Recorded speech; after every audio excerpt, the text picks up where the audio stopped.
ప్రార్థన చేసుకుందామండి. పరిశుద్ధుడైన మా ప్రభా, మహోన్నతుడా, మా ప్రభు అయిన యేసు, మిమ్మల్ని స్తుతిస్తూ ఉన్నాము. మీరు మమ్మల్ని ప్రేమించి మీరు ఇచ్చిన ఈ ప్రార్థన సమయమును బట్టి మీకు స్తోత్రాలు, వందనాలు చెల్లిస్తూ ఉన్నాము. పరిశుద్ధాత్ముడా, మీ పరిశుద్ధాత్మ శక్తిని, మీ ప్రభావమును, మీ వెలుగును మాకు అనుగ్రహించుతున్న దేవుడవు. అందుకు మీకు స్తోత్రాలు, వందనాలు చెల్లిస్తూ ఉన్నాము. ప్రభా, మీ సన్నిధిలో చేర్చున్న మా పైన మీ దయా సంకల్పమును నెరవేర్చండి. మీ చిత్తములో మమ్మలను నడిపించమని ప్రార్థన చేస్తూ ఉన్నాము. పాటలు పాడుచుండగా పాటల ద్వారా మీరు మహిమను పొందండి. మా ఆత్మలను మీరు సిద్ధపరచండి. అలాగే తండ్రి, మాకు తగిన స్తుతి ఆరాధనను అనుగ్రహించండి. మీ వాక్యమును మాకు అనుగ్రహించండి. రక్షకుడా, మీకు స్తోత్రాలు, వందనాలు చెల్లిస్తూ ఉన్నాము. మీ వాక్యం వినుచున్న ప్రతి బిడ్డను మీరు దర్శించి మీ దయగలిగిన హస్తమును ప్రతి ఒక్కరితో ఉంచి, నాయన, వినగలిగిన చెవులను, గ్రహించగలిగిన హృదయములను మాకు మీరు దయచేయండి. మీ ఆత్మను నాయన తండ్రి అభ్యంతరపరచు వేరొక ఆత్మ ఏది లేకుండా చేసి పరిశుద్ధాత్మ నింపుదల సహాయం మాకు అనుగ్రహించి మీరు అధ్యక్షత వహించి నడిపించి ఘనత ప్రభావాలు మీరే ఆరోపించుకొనమని నజరేయుడైన యేసు నామమున అడిగి వేడుకొంచున్నాము తండ్రి, ఆమేన్. పాటలు పాడుకుందామండి.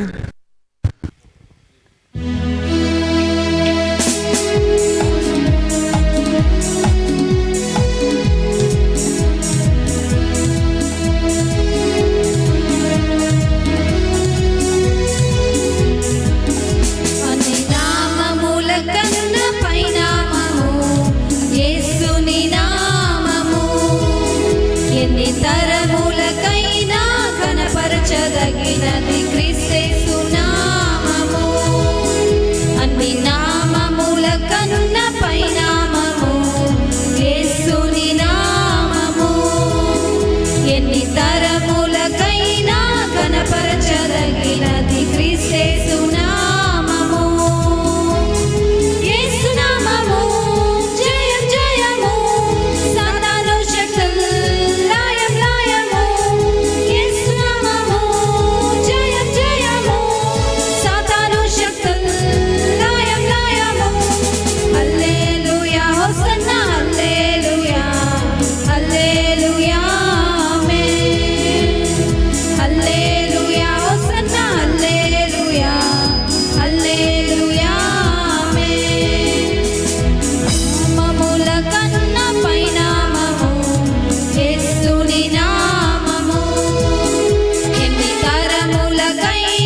కనపరచదగినది క్రీస్తు నామము.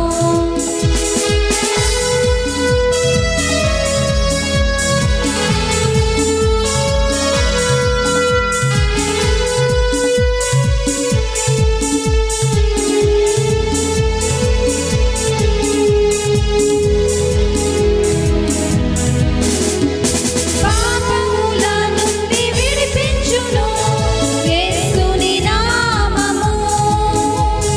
పాపముల నుండి విడిపించును యేసుని నామము. నిత్య నరకాగ్నిలో నుండి రక్షించును క్రీస్తేసుని నామము. నిత్య నరకాగ్నిలో నుండి రక్షించును క్రీస్తేసుని నామము. యేసు నామము జయం జయము, సాతాను శక్తులు లయం లయము. యేసు నామము జయం జయము, సాతాను శక్తులు లయం లయము. హల్లెలూయా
శక్తుడైన యేసునామము యేసునామము జయం జయము సాతాను శక్తులు లయం లయము యేసునామము జయం జయము సాతాను శక్తులు లయం లయము హల్లెలూయా హోసన్నా హల్లెలూయా హల్లెలూయా ఆమేన్ హల్లెలూయా హోసన్నా హల్లెలూయా హల్లెలూయా ఆమేన్ అన్ని నామముల కన్నా పైనామము యేసుని నామము ఎన్ని తరములకైనా కనపరచదగినది క్రీస్తు నామము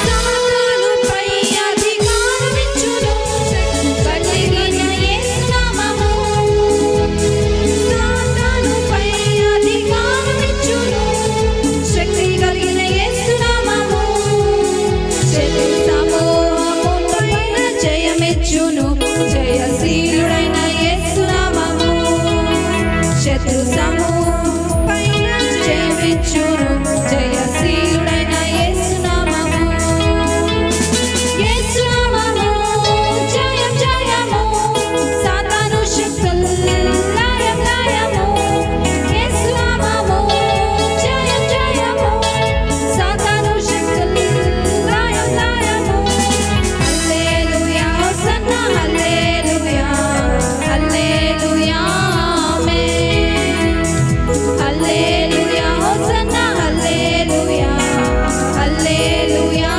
ఆమేన్ అన్ని నామముల కన్నా పైనామము యేసుని నామము ఎన్ని తరములకైనా కనపరచదగినది క్రీస్తు నామము అన్ని నామముల కన్నా పైనామము యేసుని నామము ఎన్ని తరములకైనా కనపరచదగినది క్రీస్తు నామము యేసునామము జయం జయము సాతాను శక్తులు లయం లయము యేసునామము జయం జయము సాతాను శక్తులు లయం లయము హల్లెలూయా హోసన్నా హల్లెలూయా హల్లెలూయా ఆమేన్ హల్లెలూయా హోసన్నా హల్లెలూయా హల్లెలూయా ఆమేన్ అన్ని నామముల కన్నా పైనామము యేసుని నామము ఎన్ని తరములకైనా కనపరచదగినది క్రీస్తు నామము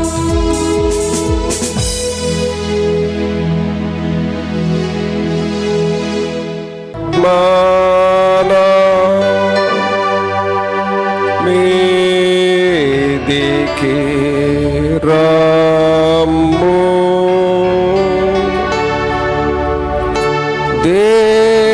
దేవుని జీవాత్మనా మీదికి రమ్ము వేరాచు వంచు మాలాచు నింపు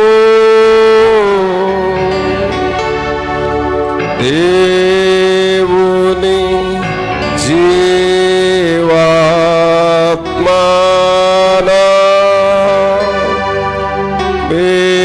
వేదికి రమ్ము.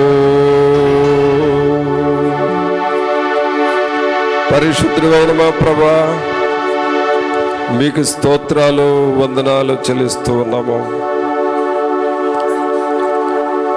అనేక బాధలలో నుండి మాకు విడుదల ఇచ్చేది మీ జీవాత్మ, అందుకు మీ యొద్ద మొరపెట్టుకొనుచున్నాము. 6 బాధలలో నుండి 7 బాధలలో నుండి మమ్మలను తప్పించువాడవు నీవే కదా, అందుకు మీకు స్తోత్రాలు చెల్లిస్తూ ఉన్నాము. ఈ ప్రియులను మీరు దర్శించండి. వారి వారి హృదయ అవసరతలు ఎరిగిన దేవుడవు, హృదయ రహస్యములు ఎరిగిన దేవుడవు, హృదయాలలో ఉన్న గాయములను ఎరిగిన దేవుడవు ప్రభువా. మీకు స్తోత్రాలు, వందనాలు. మా గాయములను మాన్పేది మీరు అని మీ యొద్ద మేము వేడుకొనుచున్నాము ప్రభువా. గాయములను మాన్పే ఔషధము మీ వాక్యములో ఉన్నదని మేము గుర్తించాము ప్రభువా. మీకు స్తోత్రాలు, వందనాలు చెల్లిస్తూ ఉన్నాము. మీ వాక్యము ద్వారా మాతో మీరు మాట్లాడమని నజరేయుడైన యేసు నామమున అడిగి వేడుకొనుచున్నాము తండ్రి. ఆమేన్. ప్రభునందు ప్రియులారా, దేవుని వాక్యం చూసుకుందాం. సామెతలు గ్రంథము 9వ అధ్యాయము 1వ వచనం చదువుకుందాం. సామెతలు 9వ అధ్యాయము 1వ వచనం. జ్ఞానము నివాసమును కట్టుకొని దానికి 7 స్తంభములు చెక్కుకొనినది.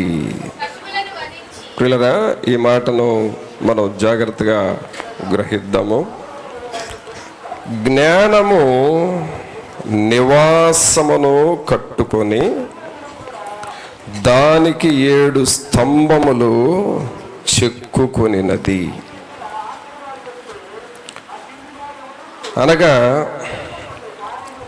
జ్ఞానము అంటే మనకు తెలుసు, అది దేవుడు ఇచ్చే జ్ఞానం. ఈ జ్ఞానము మన పనులు చేసుకోవడానికి, మన జీవితాన్ని మనలను శోధనలో పడకుండా కాపాడుతూ ఉంటుంది. ఈ జ్ఞానము ఒక ఇల్లు కట్టుకుందంట. మనందరము మనం నివసించటానికి ఒక ఇల్లును ఎలా కట్టుకుంటున్నామో, అలాగే జ్ఞానము కూడా ఒక ఇల్లు కట్టుకుంది. ఇల్లు కట్టుకొని ఆ ఇంటికి పేరు పెట్టింది. ఆ పేరేమిటంటే జ్ఞాన నిలయము. చెప్పండి అందరూ, జ్ఞాన నిలయము. ఇప్పుడు మనం అక్కడక్కడ కొన్ని ఇళ్ళు చూస్తాం. ఆ ఇళ్ళు కట్టుకున్నప్పుడు ఆ ఇంటికి పేర్లు పెడతారు. కొంతమంది ఆ ఇంట్లో వాళ్ళ పేరు పెడతారు, కొంతమంది బైబిల్లో పేరు పెడతారు, నిలయము అని పెడతారు. అలాగే జ్ఞానము కూడా ఇల్లు కట్టుకుందంట. అక్కడ ఏమనుంది? జ్ఞానము నివాసమును కట్టుకొని ఒక ఇల్లు కట్టుకుంది. ఆ ఇంటికి ఏం పేరు పెట్టారు అని అంటే జ్ఞాన నిలయము. ఆ ఇంటిలో జ్ఞానము ఉండి ఆ దారినే నడిచిపోయే వాళ్ళని పిలుస్తుందంట. ఏమనంటే, జ్ఞానము లేనివాడా ఎక్కడికి ఎక్కిరమ్ము అని పిలుస్తుందంట. ఏమని పిలుస్తుందంటే, జ్ఞానము లేనివాడా ఎక్కడికి ఎక్కిరమ్ము. అంటే నీకు జ్ఞానము కావాలంటే నీవు ఈ ఇంటిలోనికి రా. ఈ ఇంటి పేరేంటి? జ్ఞాన నిలయము. చెప్పండి అందరూ, జ్ఞాన నిలయం. మీరు చాలా ఇళ్లలోకి పోయి ఉంటారు. ఆ ఇంటిలోనికి వెళ్ళేటప్పుడు ఆ పేర్లు చదివి ఉంటారు. ఈ పేరు ఎక్కడన్నా మీరు చదివారో లేదో మీకే తెలుసు. రకరకాల నిలయాలు ఉంటాయి, కానీ జ్ఞాన నిలయం అనే పేరు బహుశా ఎక్కడ ఉండదు. ఈ జ్ఞాన నిలయానికి దేవుడు అధ్యక్షుడు, జ్ఞానమిచ్చు దేవుడు అధ్యక్షుడు. ఈ నిలయములో లేక ఈ ఇంటిలో ప్రజలను చేర్చి వారు జ్ఞానవంతులుగా చేయాలి అనేది దేవుని ఉద్దేశం. ఈ ఇంటిలోనికి వచ్చిన వాళ్ళు ఎక్కడికి వెళతారు అనంటే, క్రిందనున్న పాతాళమును తప్పించుకొనవలెనని బుద్ధిమంతుడు పరమునకు పోవు జీవ మార్గమును కనుగొంటాడు. పిల్లలు గమనించండి, జ్ఞాన నిలయములోనికి వచ్చిన వారు పరమునకు పోవాలి, అనగా పరలోకానికి వెళ్ళాలి.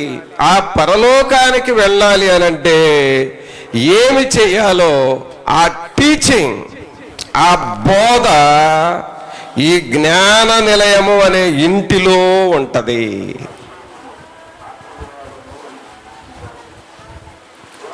ప్రభువులారా, దేవుని సన్నిధి ఒక జ్ఞాన నిలయము. ఈ నిలయములో, ఈ ఇంటిలో దేవుడు నీకు అనేక విషయాలు చెబుతూ ఉంటాడు. ఏమిటి ఆ విషయాలంటే, నీలో పాపము ఎలా తీసివేసుకోవాలో ఆ బోధ ఆయన ఇంటిలో జరుగుతుంది. అలాగే మనలో కొన్ని శాపాలు ఉంటాయి, పాపాల వలన వచ్చేవి శాపాలు.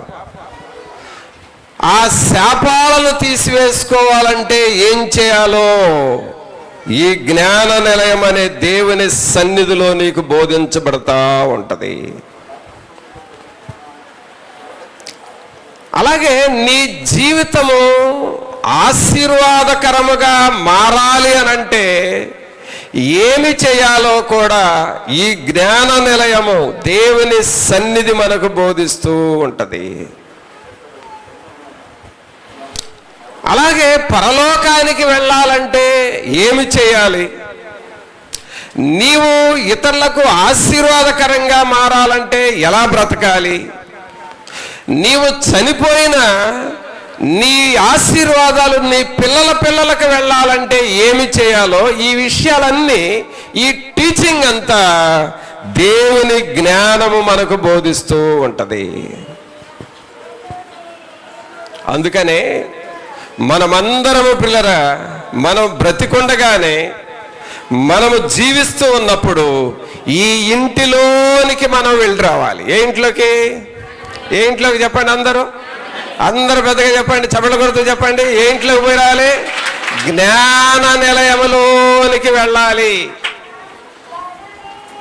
చాలా మంది పెద్ద పెద్ద కట్టడాలు ఉంటాయి మన దేశాల్లో. ఉదాహరణకి హైదరాబాద్ ఏరియాలో చార్మినార్, బాగా పెద్ద కట్టడ, పోయి చూసి రావాలి అని అంటారు. లేదా ఢిల్లీ ప్రాంతాలకు వెళితే తాజ్ మహల్, అబ్బో చాలా పెద్దదంట, వెళ్ళి చూసి రావాలి అని అంటారు. అక్కడక్కడ కొన్ని చరిత్రాత్మకమైన కట్టడాలు ఉన్నాయి. ఆ కట్టడాలు ఆ ప్రాంతాలకు పోయినప్పుడు వాటిని చూసి రావాలి అని అనుకుంటా ఉంటారు. కొంతమంది అయితే వాటిని చూడాలి అని కాలేజీ స్టూడెంట్స్, స్కూల్ పిల్లలు ఎక్స్కర్షన్కని వెళ్ళి ఆ సైన్స్ ఎగ్జిబిషన్ అని, లేకపోతే హిస్టారికల్ ప్లేసెస్ అని రకరకాలుగా చూసి వస్తారు. వాటిని గూర్చి చూసి వచ్చి ఇతరులకు చెబుతూ ఉంటారు. అయితే పిల్లరా, మనము ఏ ఇంటికి వెళ్ళినా వెళ్ళకపోయినా, ఏ కట్ట కట్టడాలు, ఏ చరిత్రాత్మకమైన కట్టడాలు నువ్వు చూసినా చూడకపోయినా ఈ ఇంటిలోనికి మాత్రం మనం అందరం వెళ్ళాలి. ఏ ఇంటిలోనికి? ఏ ఇంటిలోనికి? జ్ఞాన నిలయం అనే ఇంటిలోనికి మనందరం వెళ్ళాలి. ఇప్పుడు వెళ్దామా ఇంట్లోకి? ప్రక్కన వాళ్ళకి చెప్పండి, అమ్మా రెడీ అనా? జ్ఞాన నిలయంలోనికి వెళదాం చెప్పండి అందరికి, ప్రక్కన వాళ్ళకి. ఏ ఇంట్లోకి వెళ్దాం మనం ఇప్పుడు? ఏ ఇంట్లోకి? జ్ఞాన నిలయం. మిమ్మల్ని అందరినీ తాజ్మహల్ చూపిస్తానంటాను, లేకపోతే గోల్కొండ చూపిస్తానంటాను, లేకపోతే ఒక గంట సేపు విమానంలో కూర్చోబెడతాము రండి అని అంటే, అబ్బా వెళదాం పదా, ఎప్పుడు వెళ్ళలేదు వెళదాం పదా అని అనిపిస్తుంది. ఈరోజు పరిశుద్ధాత్మ దేవుడు అంటున్నాడు, మీరందరూ జ్ఞాన నిలయములోనికి, ఈ ఇంటిలోనికి రావాలి.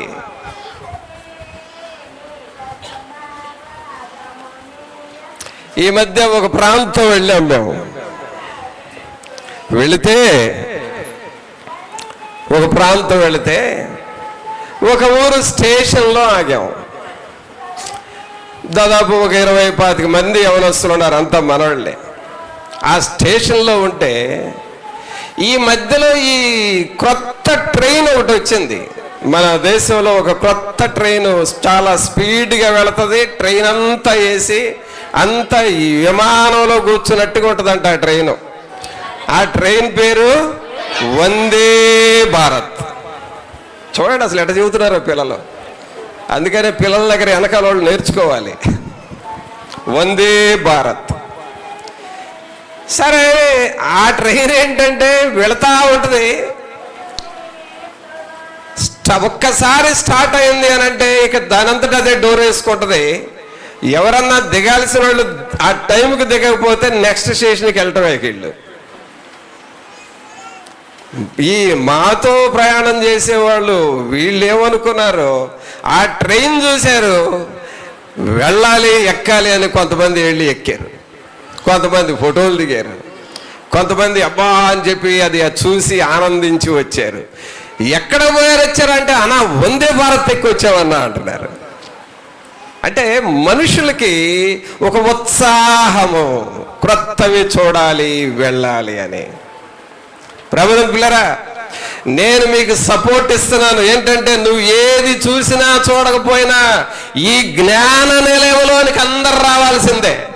చవళ్ళ కొట్టండి ఒకసారి. ఈ జ్ఞాన నిలయము, ఈ జ్ఞానముతో కట్టుకున్న ఇంటిలోనికి మనం అందరం వెళ్ళాల్సిందే. ప్రభునంతులరా, ఇప్పుడు దేవుని వాక్యంలో మనం చూస్తున్నాం 9వ అధ్యాయంలో చూడండి.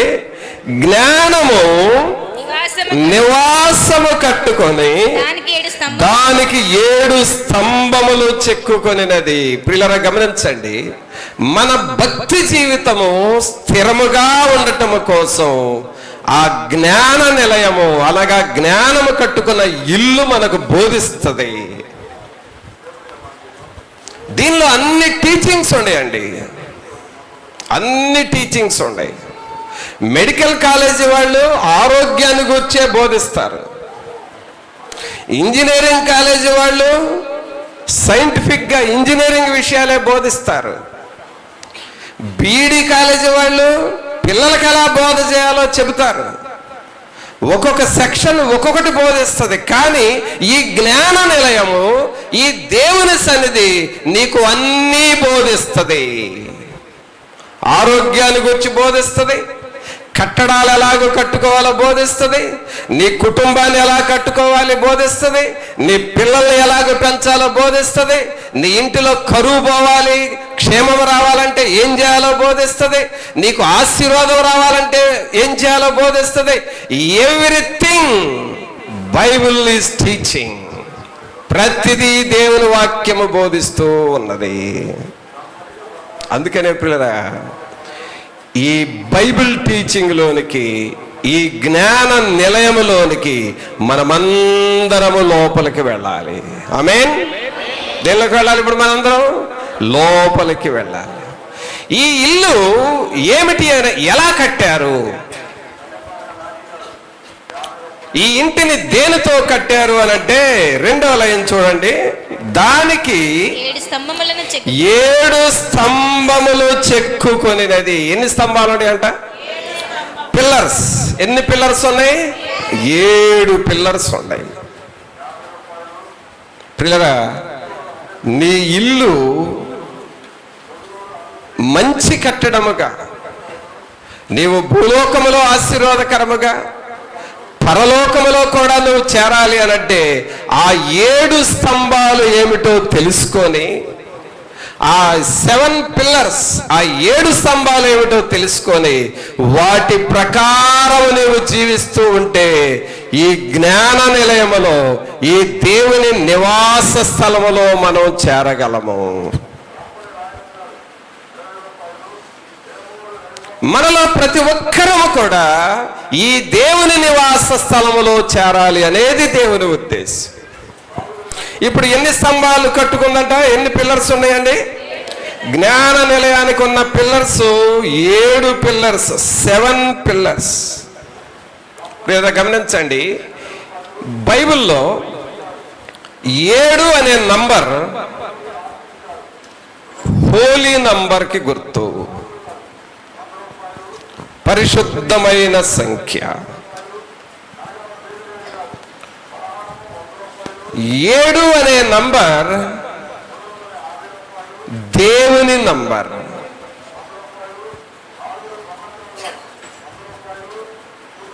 దేవుని సంఖ్య. అలాగే 7 అనేది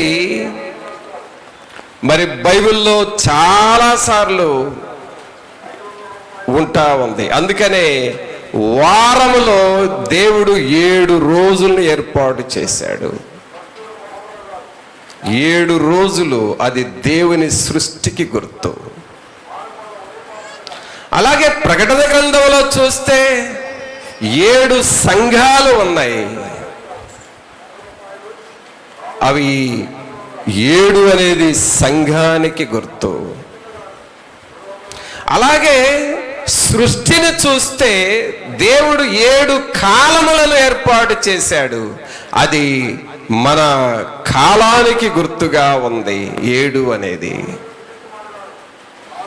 ఇలాగూ 7 అనేది పరిశుద్ధమైనది, దేవుని సంఖ్య, దేవుడు కోరుకున్న నంబర్ అది.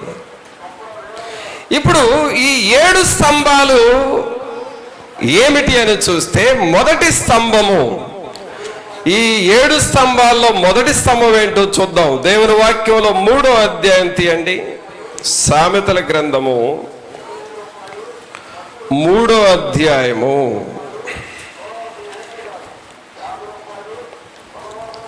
5వ వచనం చూస్తే, నీ స్వబుద్ధిని ఆధారము చేసి కొనక నీ పూర్ణ హృదయముతో యెహోవా యందు నమ్మికయుంచుము. ప్రియులారా చూడండి, ఈ మొదటి స్తంభం పేరు ఏమిటంటే, నీ స్వబుద్ధిని ఆధారము చేసి కొనక నీ పూర్ణ హృదయముతో యెహోవా యందు నమ్మకముంచుము. అనగా నీవు ఈ దేవుని నివాస స్థలములో నీవు జీవించాలి, నీవు ఎదగాలి, నీవు ఫలించాలి అనంటే నీ స్వబుద్ధిని తీసివేసి దేవుని మీద పూర్తి నమ్మకం ఉంచాలి. అంటే నమ్మకము, ట్రస్ట్, ఇంగ్లీష్లో ట్రస్ట్ అంటాం. ఈ నమ్మకం అనేది నీకు ఒక స్తంభముగా ఉండాలి దేవుని సన్నిధిలో. అనగా అన్ని సమయాలలో నీ కుటుంబ సమస్యలు వచ్చినా, నీ వ్యక్తిగత సమస్యలు వచ్చినా, నీకు అనారోగ్య సమస్యలు వచ్చినా, సాతాను శోధనలే వచ్చినా, ఏ సమయంలోనైనా నా ప్రభువు నాతో ఉన్నాడు, ఆయన నన్ను చెయ్యి విడువడు, ఆయన నన్ను మరిచిపోడు, నన్ను విడువడు, నన్ను పుట్టించిన దగ్గర నుండి ఈ లోకములో జీవించి ఉన్నంత కాలము నా ప్రభు నాతో ఉన్నాడు, ఆయన నాలో ఉన్నాడు. ప్రస్తుతానికి శోధనలు వచ్చిన, ప్రస్తుతానికి బలహీనతలు వచ్చిన, ప్రస్తుతానికి కృంగుదల వచ్చిన, ఈ కృంగుదలలో నన్ను లేవనెత్తుతాడు గాని నన్ను విడిచిపెట్టడు అనే విశ్వాసము, అనే నమ్మకము దేవుని మీద ఒక స్తంభములాగా నీలో ఉండాలి.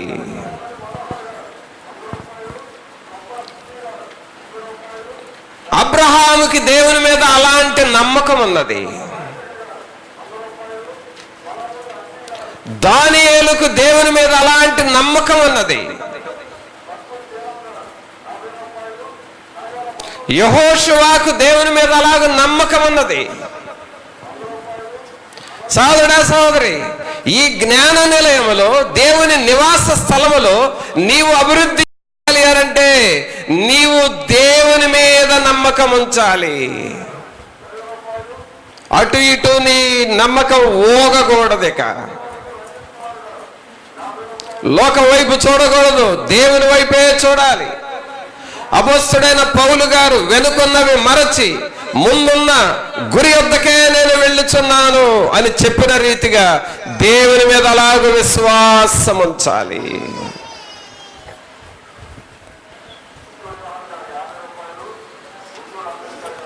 యవన కాలంలో, నీ కుటుంబ జీవితంలో, నీ ఆత్మీయ జీవితంలో ఏది ఏమైనా సరే నా ప్రభువుని నేను విశ్వసించాను, నా ప్రభువుని నమ్ముకున్నాను, ఆయన నన్ను విడువడు, చేయి విడువడు, ఎప్పుడు విడనాడడు, ఎన్నడు చేయి విడువడు, ఎప్పుడు విడనాడడు, ఎన్నడు తన తల్లి చేర్చునట్లు నన్ను చేర్చున ప్రియుడు, కన్న తల్లి చేర్చునట్లు నన్ను చేర్చున ప్రియుడు. దేవుని నివాస స్థలములో ఉండవలసిన ఒక స్తంభం ఏమిటంటే దేవుని మీద నీకు నమ్మకం ఉండాలి.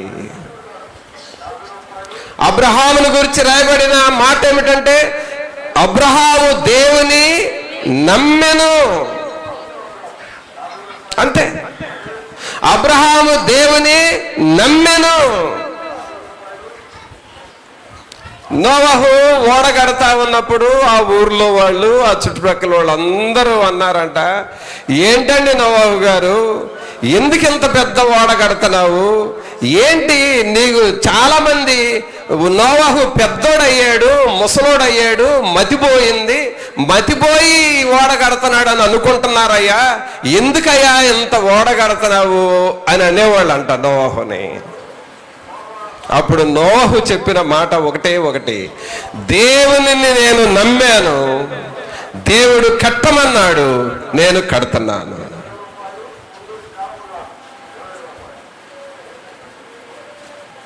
దేవుణ్ణి నేను నమ్మాను, ఆయన చేయమన్నాడు, చేస్తున్నాను.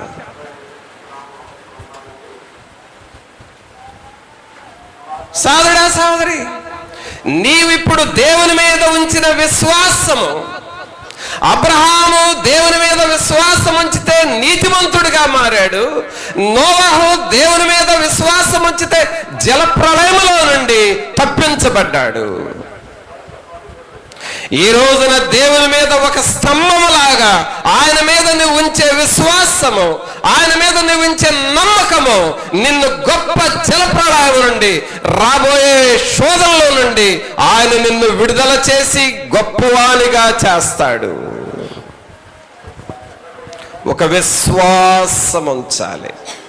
టెంపరీగా శోధనలు ఉంటాయి ప్రియులారా, ఇంట్లో చిన్న ఇబ్బందులు ఉంటాయి, ఎవరికో బాగాదు, ఏదో శోధన, ఇప్పుడేదో కుటుంబ పరిస్థితులు అంతా అస్తవ్యస్తంగా ఉన్నట్టుగా ఉంటాయి.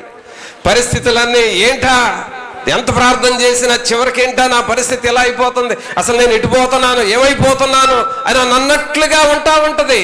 దేవుడు నిన్ను దీవించాలంటే నిన్ను మొట్టమొదట అట్టడుగుకి తీసుకొని వెళతాడు. నోవహు నమ్మటానికి వీలు లేని రోజుల్లో ఓడను కట్టి దేవునిని నమ్మినాడు. యోనా నినివే పట్టణంలోనికి వెళ్ళి వాక్యము బోధించబోయే ముందు ఓడలో అడుగు భాగములోనికి, అట్టడుగు భాగములోనికి వెళ్ళాడు. సహోదరుడా, సహోదరి, దేవుని మీద నీవు ఉంచే విశ్వాసం నిన్ను ఏం చేస్తుందంటే అట్టడుగులో ఉన్న నిన్ను ఉన్నతమైన స్థాయికి తీసుకొని వెళతాడు. అలాంటి స్తంభముగా దేవుని మీద నువ్వు విశ్వాసం ఉంచాలి. రెండవ స్తంభం ఏమిటో చూద్దాం. 7 స్తంభాల్లో రెండవ స్తంభం ఏంటి అనంటే సామెతల్లోనే 4వ అధ్యాయము 25వ వచనం చూడండి. నీ కన్నులు అటు ఇటు చూడగా సరిగాను, నీ కన్నులు ఇటు అటు చూడక సరిగాను, నీ కనురెప్పలు నీ ముందర నీ కనురెప్పలు నీ ముందర సూటిగాను చూడవలెను. నీవు నడుచు మార్గమును, నీవు నడుచు మార్గమును సరళము చేయుము. అప్పుడు నీ మార్గములన్నీ స్థిరములగును. అప్పుడు నీ మార్గములన్నీ స్థిరములగును. అనగా ఇక్కడ అర్థం ఏమిటి అనంటే 26వ వచనంలో నీవు నడుచు మార్గమును సరళము చేయుము, అప్పుడు నీ మార్గములన్నీ స్థిరములగును అని అంటే అక్కడ అర్థం ఏమిటంటే మోరల్ క్వాలిటీ అంటాం దీన్ని. మోరల్ క్వాలిటీ అనగా నీ జీవితంలో యథార్థముగా ఉండటం మనం నేర్చుకోవాలి. అది ఎలా ఉంటుంది అనంటే నీవు కుడి తట్టుకైనను ఎడమ తట్టుకైనను తిరగకము, నీ పాదమును కీడునకు దూరముగా ఉంచుకొనము. అనగా మనము కీడుకు సంబంధించిన పనులు దేనిలో పాల్గొనకూడదు. ప్యూరిఫికేషన్, పరిశుద్ధముగా మనము జీవించాలి. అనగా జ్ఞాన నిలయానికి మొదటి స్తంభం ఏమిటంటే విశ్వాసము, రెండవ స్తంభం ఏమిటంటే పరిశుద్ధత, హోలీనెస్. నువ్వెప్పుడు కూడా పరిశుద్ధముగా జీవించాలి. ప్రభు ఏమంటున్నాడు, నేను పరిశుద్ధుడని కనుక మీరును పరిశుద్ధులై ఉండండి. నీవు కుడి తట్టుకు ఎడమ తట్టుకు తిరగొద్దు, నీ పాదమును కీడునకు దూరముగా తొలగించుకొను. అంటే ఏ కీడును నువ్వు చేయొద్దు, నువ్వు పరిశుద్ధముగా జీవించు. నేను పరిశుద్ధుడను గనక నీవును పరిశుద్ధముగా ఉండు. ప్రభునంతులరా, దేవుని నివాస స్థలములో నువ్వు వర్ధిల్లాలి అనంటే నీలో పరిశుద్ధత ఉండాలి. దేవుని వాక్యానుసారముగా నీవు జీవించాలి. పరిశుద్ధత, పవిత్రత ఉండాలి. నీ హృదయంలో, నీ మాటల్లో, నీ చూపుల్లో, నీ పనుల్లో, నీ జీవితంలో, నీ ప్రవర్తనలో అన్ని సమయాలలో పవిత్రత, పరిశుద్ధత అనేది ఒక స్తంభములాగా మనలో ఉండాలి. దానియేలు రాజుగారు పెట్టే భోజనము చేయాలి అని యవనస్తులకు ఆజ్ఞాపిస్తే ఒకటి చెప్పాడు, మమ్మల్ని అపవిత్రం చేసుకోవడం మాకు ఇష్టం లేదయ్యా, రాజుగారు పెట్టే భోజనాలు మేము చెయ్యము అన్నాడు. సోదరుడా, సోదరి, ఎన్నిసార్లు అపవిత్రతకు చోటిస్తున్నావో కదా. అపవిత్రతకు, పరిశుద్ధత లేకుండా ఎన్నిసార్లు లోకానుసారంగా మనం వెళ్ళిపోతున్నామో. అందుకనే పరిశుద్ధతకు మనము చోటివ్వాలి.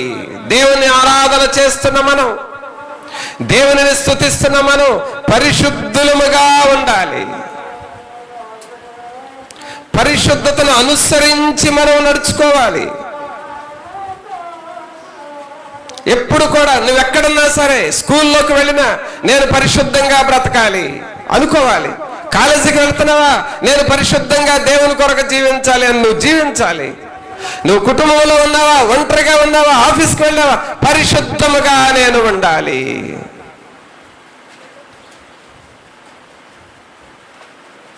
పరిశుద్ధతను మనం కాపాడుకోవాలి. నీ కన్నులు నీ కుడి తట్టుకైనను ఎడమ తట్టుకైనను తిరగకము, నీ పాదములు కీడునకు దూరముగా తొలగించుకోనము. కావున ప్రభువునందు పిల్లరా, జ్ఞాన నిలయము, జ్ఞానము నివాసము కట్టుకుంది. ఆ జ్ఞాన నిలయానికి ఆధార స్తంభాలు 7 స్తంభాలు. వాటిల్లో 2వ స్తంభము పరిశుద్ధత. ఏంటి చెప్పండి? పరిశుద్ధత. అనగా పరిశుద్ధతను కలిగి ఉండాలి. భక్తి జీవితంలో కూడానండి, పరిశుద్ధతను నువ్వు కాపాడుకోకపోతే ఎక్కడో ఒకసారి శోధన వస్తుంది, వాళ్ళు జారిపోతారు, పడిపోతారు. చాలామంది భక్తిని ప్రారంభిస్తారు, భక్తిని చేస్తారు, కొన్ని సంవత్సరాలు భక్తి జీవితంగా బ్రతుకుతారు, కానీ ఎక్కడో ఒక చోట వారు జారిపోతారు, మరలా లోకంలోకి వెళ్ళిపోతారు. కారణం ఏంటంటే ఈ పరిశుద్ధత అనే స్తంభం వారిలో లేదు. పరిశుద్ధత అనే స్తంభం గనక నీలో ఉంటే ఎన్ని శోధనలు వచ్చినా నువ్వు నిలబడతావు. పరిశుద్ధత నీకు లేకపోతే, యోసేపు అంత ఆశీర్వదింపబడటానికి ఆయనలో పరిశుద్ధత అనే స్తంభం ఉంది. పాపములో పడిపోయే పరిస్థితులు వచ్చాయి, కానీ పరిశుద్ధతతో జయించాడు. సోదరా సోదరి, నీవు వర్ధిల్లకుండా చేసేది ఏమిటంటే పరిశుద్ధత లేకుండా ఉండుటను బట్టే, పవిత్రత లేకుండా ఉండుటను బట్టి అనేక సార్లు శోధనలో పడిపోతా ఉంటాం. అందుకనే పరిశుద్ధముగా నేను జీవించాలని నువ్వు ప్రభువుని అడగాలి. పరిశుద్ధత నీ జీవితంలో ఒక స్తంభముగా ఉండాలి. ఎక్కడ ఉన్నా సరే దేవుని కొరకు నేను పరిశుద్ధంగా బ్రతుకుతాను అనే రోషము నీలో ఉండాలి. ఏలియా అందుకే అంటున్నాడు, నాలో ఏ తప్పైనా ఏ నేరమైనా నేను చేశానేమో రుజువు చేయండి అన్నాడు. యేసుక్రీస్తు ప్రభు కూడా అంటున్నాడు, నాలో ఏ తప్పైనా ఉందేమో చూడండి అంటున్నాడు. దానియేలు జీవితంలో కూడా ఇతని మీద నింద గాని తప్పు గాని నేరం గాని మోపుదామని చాలా ప్రయత్నం చేశారు, ఏ తప్పు కనపడలేదు. సహోదరుడా సహోదరి, దేవుని సన్నిధికి వస్తున్నావు, వాక్యం వింటున్నావు, కుటుంబముగా బ్రతుకుతున్నావు, ఒక స్టూడెంట్గాను ఉంటున్నావు, లేక నువ్వు ఒక ఎంప్లాయీగా ఉంటున్నావు, లేక నువ్వు ఒక వ్యవసాయం చేసుకుంటా ఉన్నావు, ఏ పని చేస్తున్నా నీ పనిలో పరిశుద్ధముగా జీవిస్తున్నావా?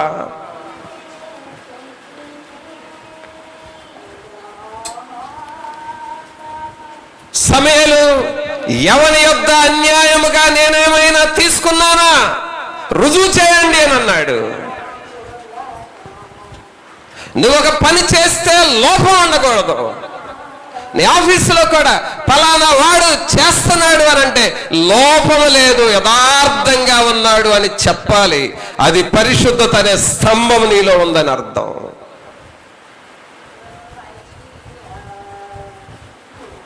సోదరుడా సోదరి, అబద్ధపు మాటలు, బురిడీలు కొట్టించే మాటలు, ఇక్కడొక మాట అక్కడొక మాట, ఇలాగ మాయ మాటలు చెబుతున్నావు అనంటే, కాలము గడిపి పబ్బము గడుపుకుంటున్నావు అంటే పరిశుద్ధత అనే స్తంభం నీలో లేదు.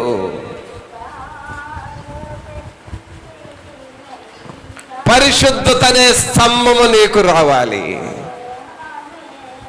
దేవుని నివాస స్థలములో నువ్వు వర్ధిల్లాలి అనంటే ఈ పరిశుద్ధతను నువ్వు కలిగి ఉండాలి.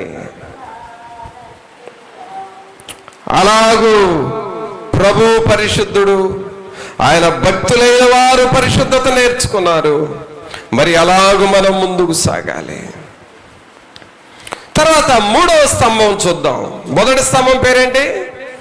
విశ్వాసము, నమ్మకము. రెండవ స్తంభం పేరు పరిశుద్ధత. ఇక మూడవ స్తంభం ఏంటో చూద్దాం. సామెతల గ్రంథంలోనే 10వ అధ్యాయంలో 9వ వచనం చదవండి. యథార్థముగా ప్రవర్తించువాడు నిర్భయముగా ప్రవర్తించును, కుటిలవర్తనుడు బయలుపడును. ప్రియులను గమనించండి, మూడవ స్తంభం పేరేమిటంటే యథార్థత. యథార్థముగా ప్రవర్తించువాడు నిర్భయముగా ప్రవర్తించును. దేవుని నివాస స్థలానికి కావలసిన మూడవ స్తంభం పేరు యథార్థత. దీనినే ఇంటిగ్రిటీ, యథార్థత అంటాం. ప్రియరా, ఈ రోజున మనలో లోపిస్తుంది కూడా ఇదేనండి, యథార్థత ఉండట్లేదు. మనుషులు పరిస్థితులు ఎలా అయిపోయినట్టు ఒకటి చెబుతున్నారు, ఒకటి చేస్తున్నారు.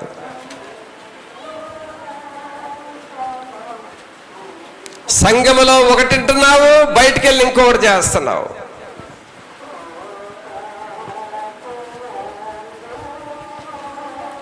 లోకములో ఒకటి మాట్లాడుతున్నావు, దేవుని దగ్గర ఇంకొకటి మాట్లాడుతున్నావు. నీలో కొరతగా ఉన్నది ఏమిటంటే యథార్థత. యథార్థత లేదు. సోదరుడా, సహోదరి, దేవుడు నిన్ను వర్ధిల్లింప చేయాలి అనంటే నీవు యథార్థముగా ఉండాలి.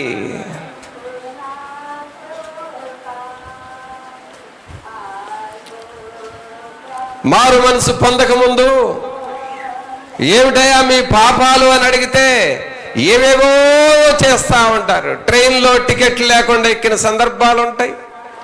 రైతుల దగ్గరికి వెళ్ళి ధాన్యం కాజేసుకొచ్చిన సందర్భాలు ఉంటాయి. ఇతరుల దగ్గర దొంగతనాలు చేసిన సందర్భాలు ఉంటాయి. లంచాలు తీసుకున్న సందర్భాలు ఉంటాయి. అలాగే ఇతరులకి అబద్ధం మాటలు చెప్పి మోసం చేసిన సందర్భాలు ఉంటున్నాయి. ఇవన్నీ ఏమిటంటే యథార్థత లేకుండా చేస్తున్న పనులు. దేవునికి ఏమి కావాలంటే ఆయన జ్ఞాన నిలయములో, ఆయన సన్నిధిలో ఏముండాలంటే యథార్థత ఉండాలి. సోదరుడా, నువ్వు ఒకవేళ మారు మనసు పొందక ముందు అలాంటి పిచ్చి పిచ్చి పనులు చేసినా, నువ్వు మారు మనసు పొంది దేవుని బిడ్డనని చెప్పుకుంటూ ప్రభు బల్లారాధనలో పాల్గొంటూ కూడా ఈ యథార్థత నీకు లేకపోతే చాలా నష్టపోతావు, చాలా శోధనలో పడతావు. నువ్వు దేవునికి కావలసింది నా యొద్ద నివసించున్నట్లు దేశంలో నమ్మకస్తులైన వారి కొరకు నేను కనిపెడతా ఉన్నాను. యథార్థంగా ఉంటున్నావా? నీ భర్త ఎదుట నువ్వు యథార్థంగా ఉంటున్నావా? నీ భార్య ఎదుట నువ్వు యథార్థముగా ఉంటున్నావా? సోదరుడా, సహోదరి, సంఘములోనికి వస్తున్న నీవు దేవుని ఎదుట యథార్థంగా బ్రతుకుతున్నావా? దేవుని సన్నిధిలో అన్ని విషయాల్లో నేను యథార్థంగా ఉన్నానని దేవుని దగ్గర చెప్పగలవా? నువ్వు దేవుని సేవకుల దగ్గర యథార్థముగా ఉండగలవా? నువ్వు దేవుని వాక్యం చదువుతున్నావు, వాక్యాన్ని చదువుతూ అవును ప్రభువా ఈ వాక్యం నాలో నెరవేరుతుంది, ఈ వాక్యం నా హృదయంలో ఉంది అని యథార్థంగా ప్రార్థన చేయగలవా? దేవుని నివాస స్థలం అంటే యథార్థత ఉండాలి. అబద్ధాలు చెప్పేవాళ్ళు మార్కెట్లో చాలా మంది ఉన్నారండి. ఇతరులను మోసం చేసి మోసగించే వాళ్ళు బజార్లో చాలా మంది ఉంటారండి. మాయ మాటలు చెప్పి సంపాదించుకునే వాళ్ళు రోడ్ల మీద చాలా మంది ఉంటారు.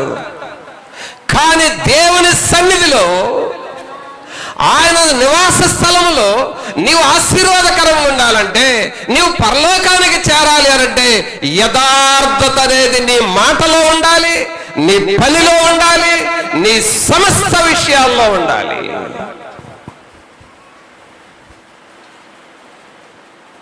ఒకటి చెబుతావు, ఒకటి చేస్తావు. ఎలా చెల్లిద్ది ఇది దేవుని దగ్గర? ఒకటి ప్రార్థన చేస్తావు, ఆ ప్రార్థనకు వ్యతిరేకంగా నువ్వు బ్రతుకుతావు. ఇది ఎలా చెల్లిద్ది? దేవుడు మేలు చేసేదాకా ఒక రకంగా ఉంటావు, దేవుడు మేలు చేసిన తర్వాత ఇంకొక రకంగా మారుతావు. ఇది దేవుడు ఒప్పుకుంటాడా? బాధలో ఉన్నప్పుడు ఒక రకంగా ప్రవర్తిస్తావు, బాధ తీరి దేవుడు ఆశీర్వదించిన తర్వాత నీ ప్రవర్తన మారిపోద్ది. ఎలా దేవుడు ఒప్పుకుంటాడు దీన్ని? సహోదరుడా, సహోదరి, జ్ఞాన నివాసము స్థలానికి, పరిశుద్ధ స్థలానికి యథార్థత అనేది చాలా అవసరము.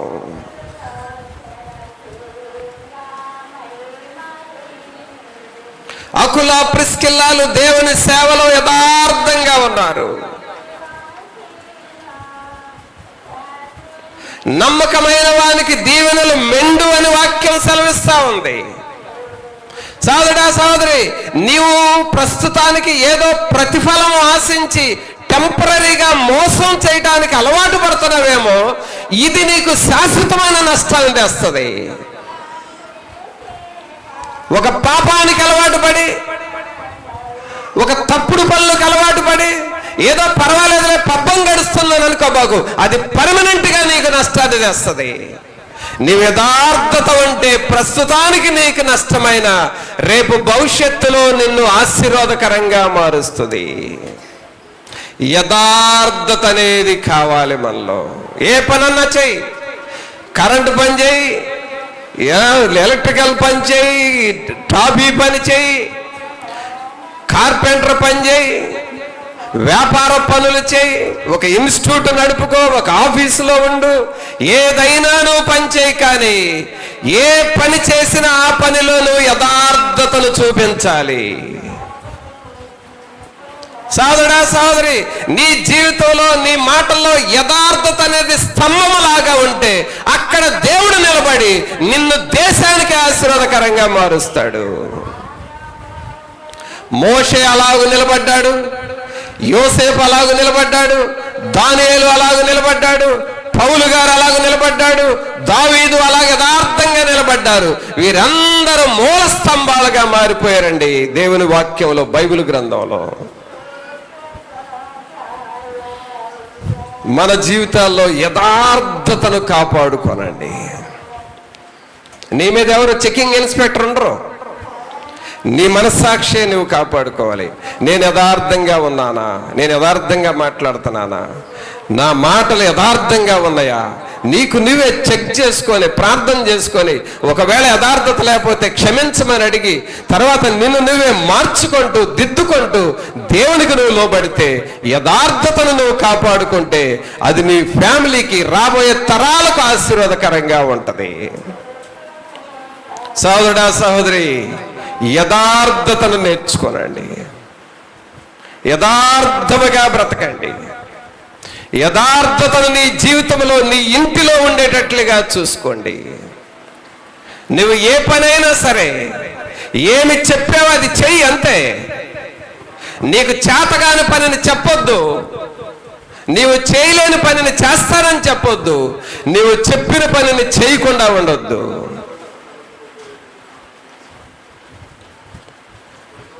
యథార్థతను నువ్వు కాపాడుకో.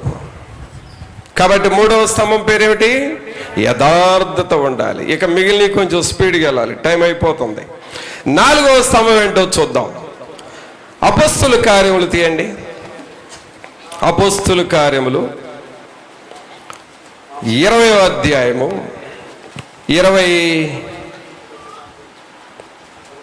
5వ వచనం చదువుదాం. 24.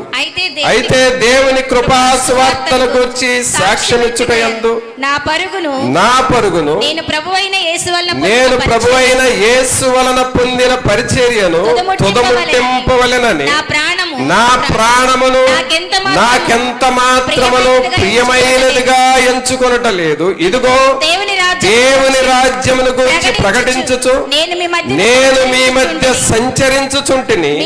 మీలో ఎవరును ఇక మీదట నా ముఖము చూడరని నాకిప్పుడు తెలియను. ఇక్కడ మరొక 4వ స్తంభం ఏమిటంటే, నేను ప్రభువైన యేసు వలన పొందిన పరిచర్యను తుదముట్టింపవలెనని నా ప్రాణమును నాకెంత మాత్రము ప్రియమైనదిగా ఎంచుకొనట లేదు. సోదరుడా, సహోదరి, నీలో ఉండవలసిన 4వ స్తంభం ఏమిటంటే, దేవుని పరిచర్యను నువ్వు చేయాలి.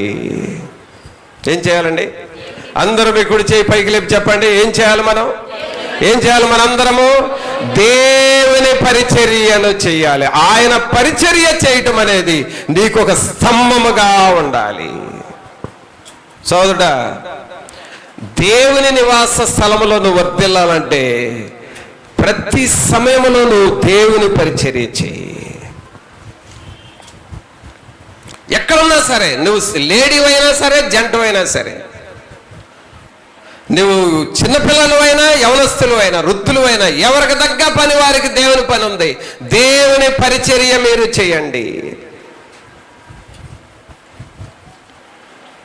లేదండి, నాకు దేవుని పని చేసే అలవాట్లేదు, నాకేదో ఆదివారం వచ్చి ఏదో ఒక మూలలో కూర్చొని వాక్యం విని వెళ్ళటమే నాకు తెలుసు, అంతకు తప్ప నాకు దేవుని పని అసలు రాదు, నేను చేయను అని అంటావా?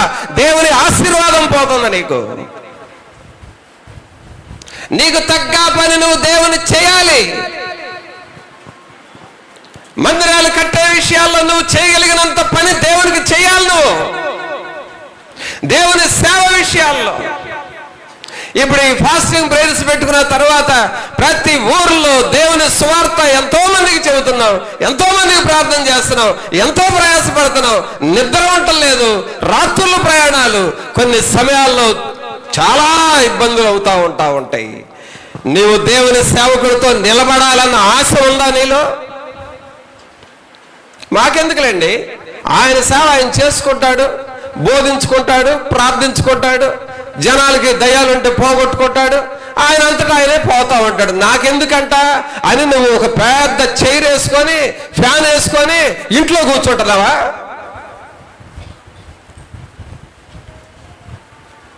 సాధుడా, దేవుని పరిచర్యలో పాలు పంపులు పొందున్నావని మారు మనసు పొందిన నీకు కొంచెం అన్న జ్ఞానం ఉంది అసలు? చక్కగా నీ పనులు నువ్వు చేసుకోవటం, టైంకి తింటాం, ఇంట్లో టైంకి నిద్రపోవటం, అది నేర్చుకున్నావా నువ్వు? అదే జ్ఞానం అంటే. దేవుని పని నేను చేయాలి, దేవుని సేవకుడితో కలిసి వెళ్ళాలి, ఆ గ్రామాల్లో సువార్త ప్రకటిస్తున్నప్పుడు నేను చేయగలిగిన సహాయం నేను చేయాలి. ఆ జ్ఞానం ఉందా నీకు అసలు?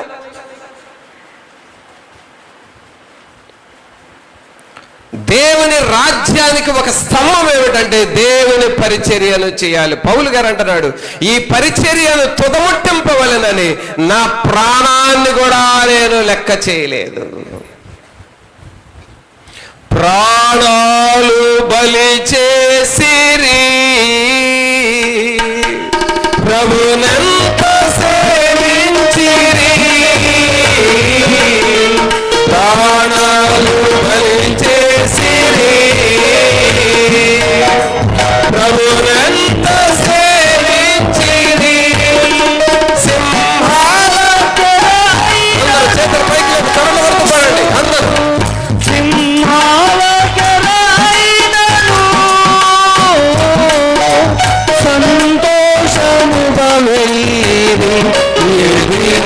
సాక్ష్యము ఏది నీ త్యాగము, యేసు వార్తను చాటింపను, ఎలా నీ లక్ష్యము ఏ చిరము క్రైస్తవా.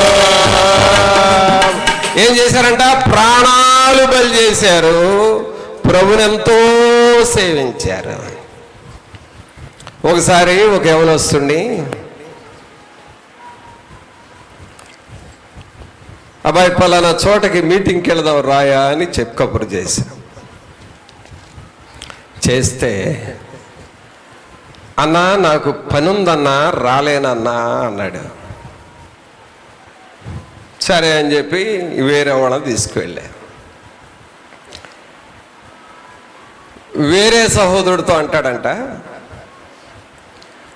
అన్న అక్కడ కూటం చేసి వాళ్ళకి వాక్యం చెప్పి వాళ్ళందరికి ప్రార్థనలు చేసి మళ్ళీ తిరిగి వచ్చేటప్పటికి 1 గంట అవుతుంది. అసలే మంచు టైము.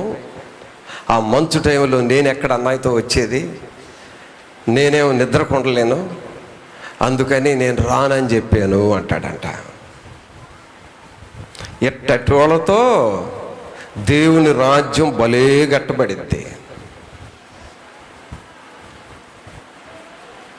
ఏమండి, యవనస్తుడు దేవుని కొరకు పని చేయాలన్న ఆశ లేని ఒక సోమరుడు. సోదరుడా, దేవుని పని చేస్తే నీకు దేవుడు ఏమిస్తాడు? సేవకుడికి ప్రతిఫలం ఇచ్చినప్పుడు నీకెవడా? సేవకుని దీవిస్తే నిన్ను దీవించడా? అసలు సేవకునితో ఉండటం నాకు ఆశీర్వాదం అనే ఆ జ్ఞానం అన్నా ఉందా నీకు? అసలే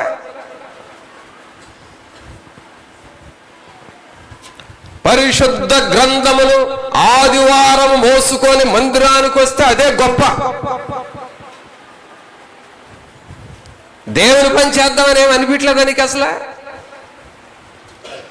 దేవుని నివాస స్థలం అంటే ఏమిటి? నీ ప్రాణాన్ని కూడా దేవుని కొరకు పెట్టాలి అనేది దేవుని ఆశ. ఆ ధనవంతుడు ప్రాణం పెట్టకపోతే పోయాడు, లోకం కోసం ప్రయాసపడి ఆ ప్రాణాన్ని దేవుడు తీసేసుకోడు. నువ్వు దేవుని కోసం ప్రాణం పెడితే దేవుడు నిన్ను బ్రతికిస్తాడు. నువ్వు ప్రాణాన్ని కాపాడుకుంటే దేవుడు అరే రారా బాబు అని పిలుస్తాడు. అప్పుడేం చేస్తా? ఎవరొస్తున్నారా? దేవుని కొరకు రోషం తెచ్చుకోండి. ఇది ఒక మంచి తరుణము. దేవుని పని చేయాలి, దేవుని సేవకుడితో పరిగెత్తాలి, దేవుని సేవకుడికి ఇచ్చిన బాధ్యతలు చేయాలి. ఆయన ప్రాణాన్ని కూడా లెక్క చేయకూడదని ఎలాంటి యవనస్తులు తయారు కావాలండి.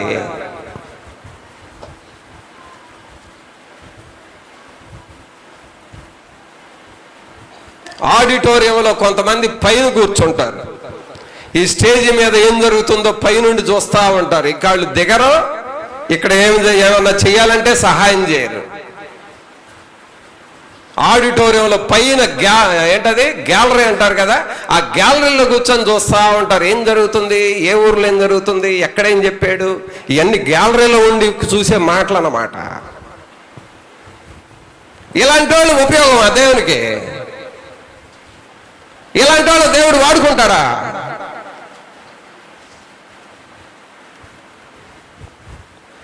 సాధారణ గ్యాలరీలో కూర్చొని చూసేవాళ్ళలాగా నువ్వు ఉండొద్దు. తిమోతిలాగా, తీతులాగా, పరిగెత్తేవాడు లాగా నువ్వు మారాలి. అప్పుడు దేవుని ఆశీర్వాదం వస్తుంది. గ్యాలరీలో నుండి కూర్చొని చూసే వాళ్ళకి ఏం దేవుడు ఇవ్వడం.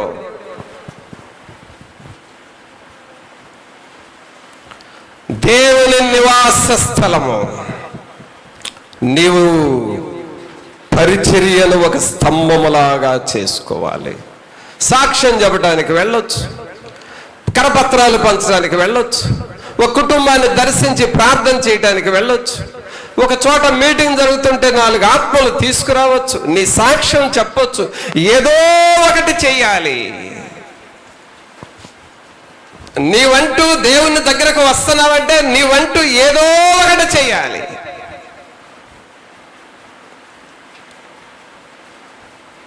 తర్వాత మరొక స్తంభం ఏంటో చూద్దాం. సామెతల గ్రంథం. ఇప్పుడు ఎన్ని స్తంభాలు అయిపోయినాయి? 4 అయినాయి. త్వరగా ముగించుకుందాం. సామెతలు 22వ అధ్యాయం 9వ వచనం చదవండి. దయాదృష్టి గలవాడు తన ఆహారములో తన ఆహారములో కొంత దరిద్రునికిచ్చును, అట్టివాడు దీవెననందును. అందరు చదవండి మాట. దయాదృష్టి గలవాడు తన ఆహారములో కొంత దరిద్రునికిచ్చును, అట్టివాడు దీవెననందును. ఏ దృష్టి కలిగి ఉండాలండి మనం? దయాదృష్టి. సోదరుడా, దేవుని నివాస స్థలములో నీకు ఉండవలసిన మరొక స్తంభం ఏమిటంటే దయాదృష్టి ఉండాలి.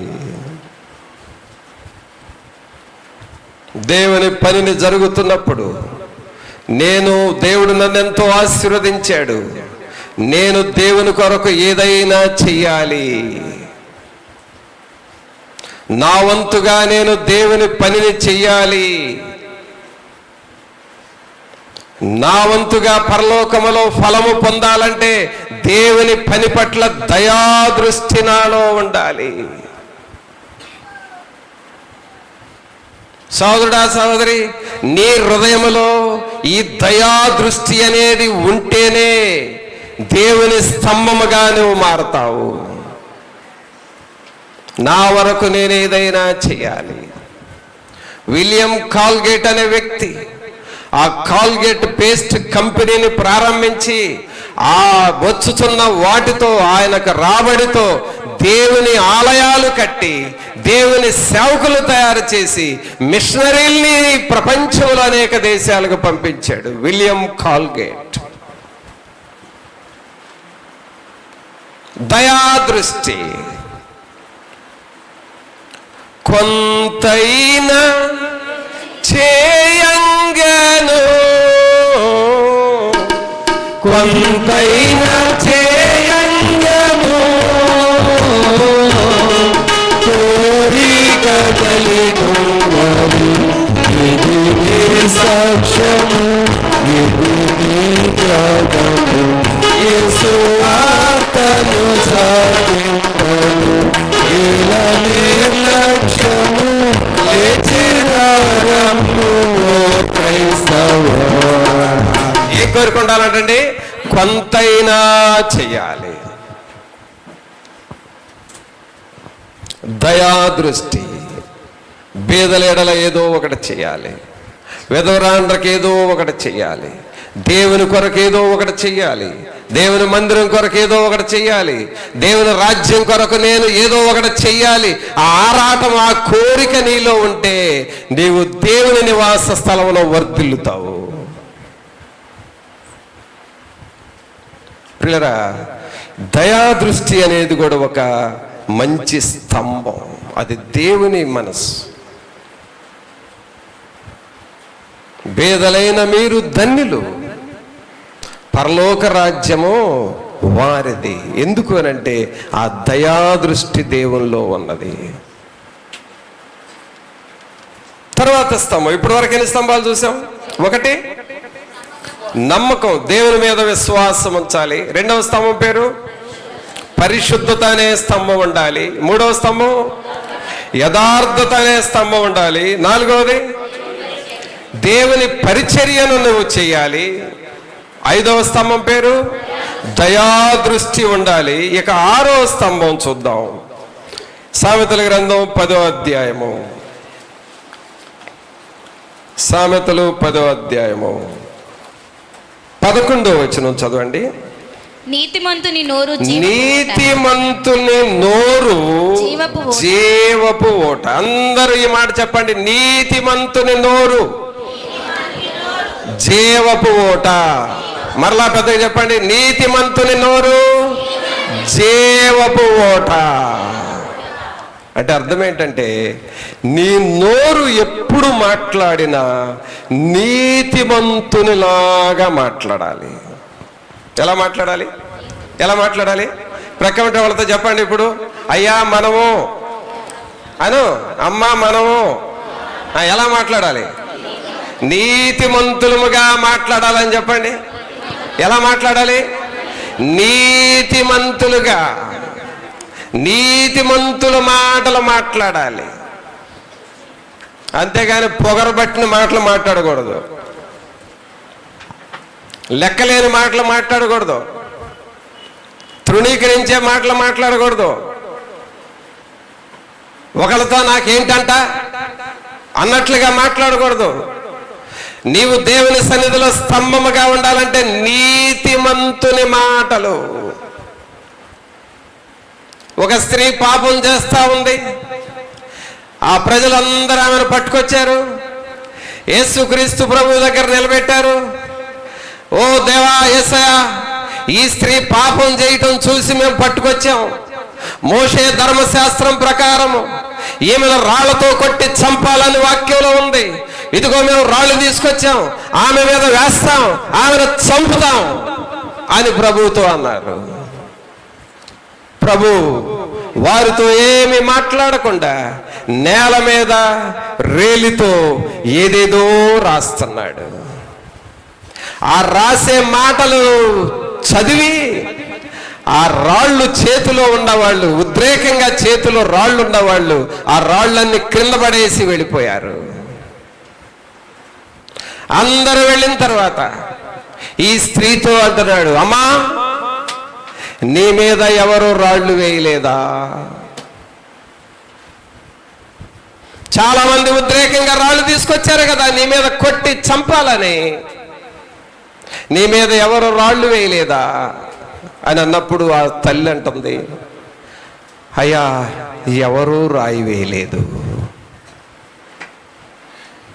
అప్పుడు ప్రభు అన్నాడు, ఇక మీదట పాపము చేయకుండా బ్రతుకు. రాళ్లతో కొట్టబడవలసిన నీవు, రాళ్లతో చంపబడవలసిన నిన్ను నేను కాపాడాను. ఇక నీవు పాపము చేయకుండా బ్రతుకు. సోదరా సోదరి, నీ నోరు నువ్వు మాట్లాడితే ఇతరులకు ఆదరణ రావాలి. నీవు మాట్లాడితే ఇతరులకు బాధ పోవాలి. నీవు మాట్లాడితే ఇతరులకు దుఃఖం పోయి సంతోషం రావాలి. నీవు మాట్లాడితే ఇతరుల్లో ఉన్న రోగాలు పోయి ఆరోగ్యం రావాలి. నీవు మాట్లాడితే చింతలు పోయి గంతులు రావాలి. నీతిమంతుని నోరు నీకు ఉండాలి.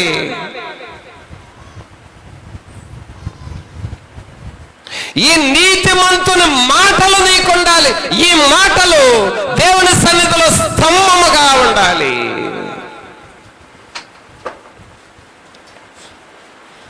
ఎలా ఉందో మీ నోరు చూసుకోండి. మీ నోరులో ఎన్ని బడాయి మాటలు, ఎన్ని డంబపు మాటలు, ఎన్ని గర్వపు మాటలు, ఎన్ని పాపపు మాటలు, ఎన్ని బూతుల మాటలు వస్తున్నాయో మీ నోట్లో.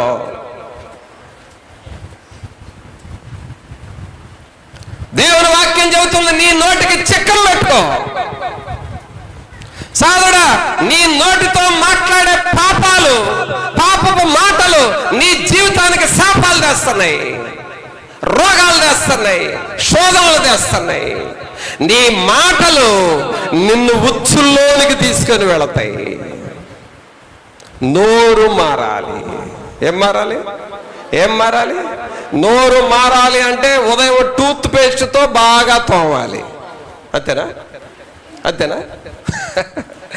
లేకపోతే వేపలతో తోమాలి. నోరు మారిపోద్దా? లేదు లేదు. నీ నోరు మారాలి అని అంటే జీవపు మాటలు నీలో ఉండాలి. ఏ మాటలు? ఏ మాటలు? అందరూ చెప్పండి. అందరూ చప్పట్లు కొడుతూ చెప్పండి.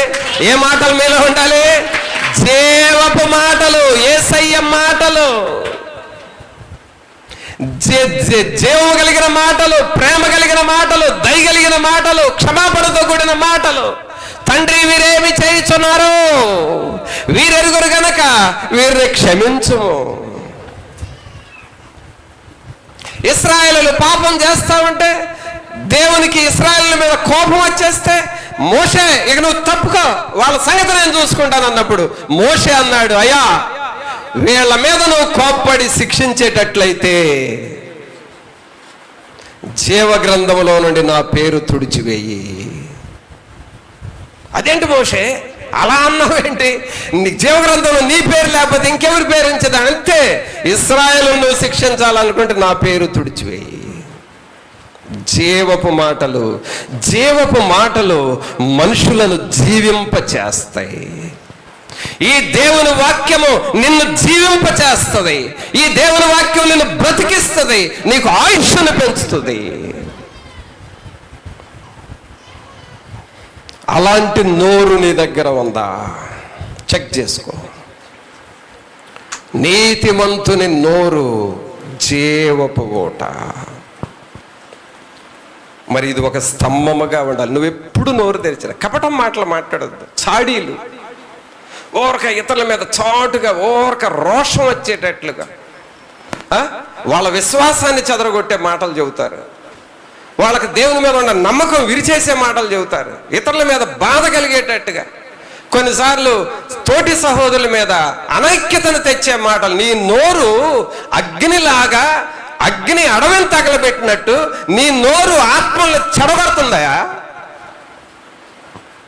నీ నోరు ఆత్మల్ని పారిపోయేటట్లుగా చేస్తుంది.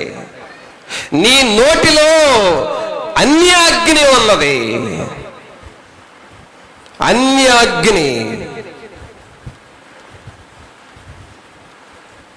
నీ నోరు మారాలి, నీ నోటి మాటలు మారాలి. చాలాసార్లు పిల్లరా మనం చాటుగా ఈ కీడు కలిగించే మాటలు చెప్పి చెప్పి చెప్పి ఇంటిలోనికి మనం శోధనలు కూడా తెచ్చుకుంటాం. నీ నోటితో చెప్పిన మాట ఊరకనే పోదండి. ఒక మాట చెప్పావంటే ఆ మాట ద్వారా నీ ఇంటికి కీడు కూడా వస్తుంది. అందుకని నువ్వు ఎప్పుడు మాట్లాడిన నీతిమంతుని నోరు. ఏ నోరు ఉండాలి మనకి? అందరూ మీ చేతులు పైకి లేవి చెప్పండి. ఏ నోరు ఉండాలి మనకి?